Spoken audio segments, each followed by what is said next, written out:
मुराद, अब तक न जाने कितने खत में तुम्हें लिख चुकी हूं। यकीन नहीं आ रहा तुमने एक का जवाब भी नहीं दिया। मैं ये नहीं कह रही कि तुम मेरे पास वापस आ जाओ या मुझसे शादी कर लो। बस इतना चाहती हूँ कि बच्ची की पैदाइश के वक्त तुम मेरे साथ हो।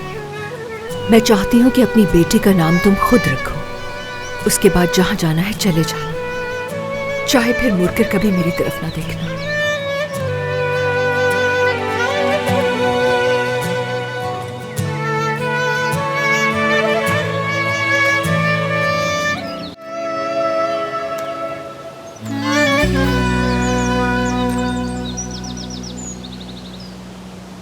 खूबसूरत जगह है बहुत।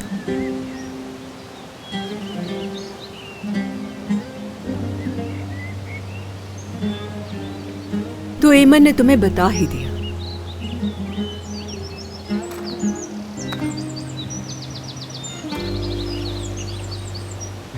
जी हाँ, उसने बताया और मैं आ गई।